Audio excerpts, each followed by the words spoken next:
Following this vlog, I lost my microphone and I searched for it in the woodland, and I was lucky enough to find it on the way back to the car. As a result, I decided to do this voiceover for the video, for this week of course. For this week's video, I'll revisit some of my previous compositions in the woodland, just to gain a fresh perspective and try to capture these compositions in a different way.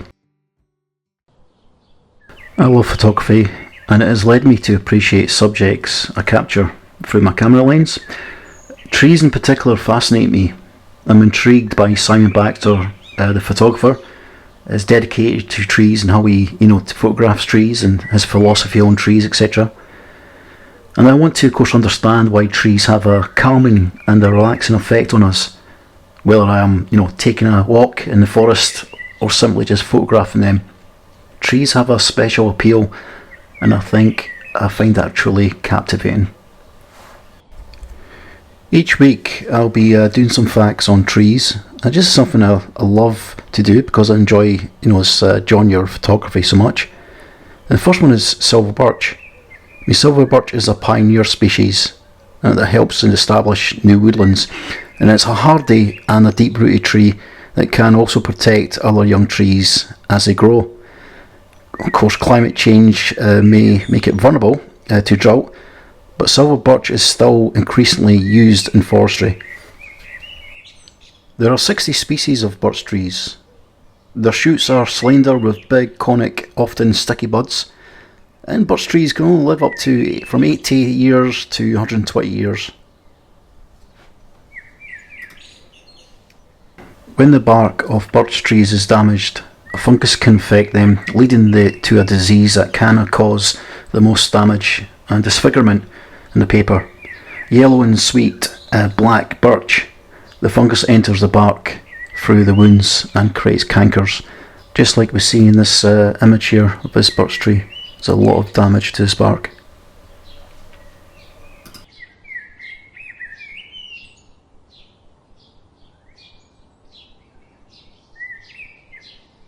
So I want to talk about my first composition, and it's a birch tree among other newly bloomed birch trees in the distance. My viewpoint is near the edge of the woodland, close to a disused quarry. Now I have noticed the mess of the edge of the forest. You can see a power cable overhead.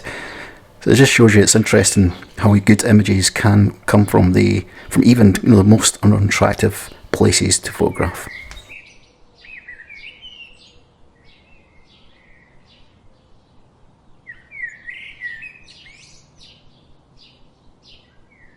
So here I'm shooting here, and you can see on the right hand side the birch tree. On the left hand side there's some birch trees in the distance. You can just see the bottoms of them. So let's see how this image fares. And as you see, the power cable's overhead. It doesn't look that great. Anyway, let's see how this image goes on.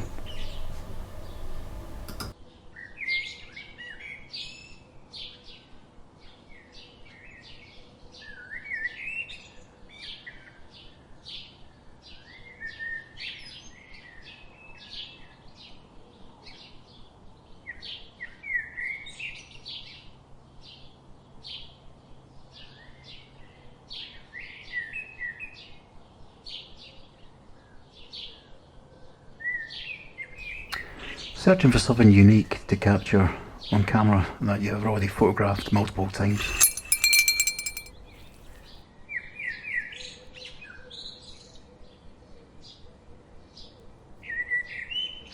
Could this be something different? Could this really be the composition I'm after?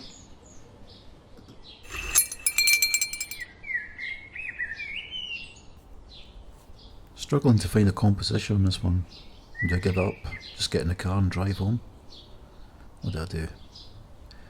Got to take a look at this one. This side looks not too bad. Yep.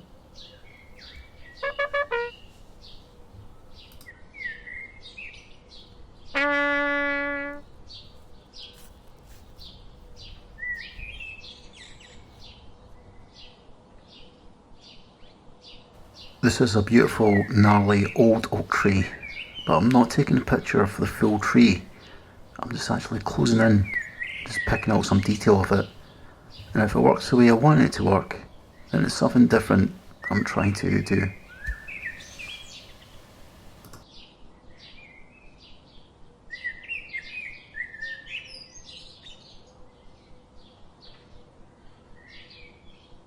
Just making sure I fill the frame with the subject I'm after, and that's just closing into this old oak tree. Let's see how it fares.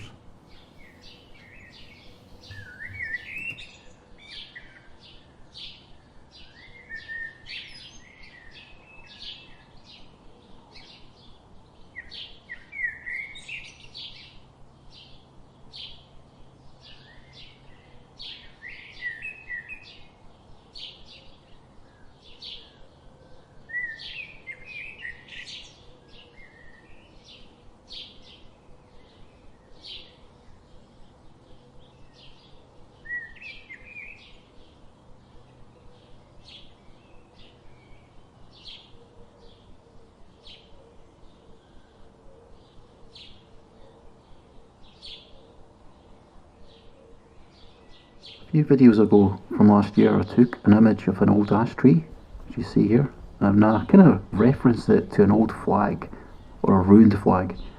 What I'm trying to do is just to go close into it and try to emphasise the branches in the picture more.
Thanks again guys for watching this week video. We'll be back again next week. Who knows where. Anyway, until then, cheery bye.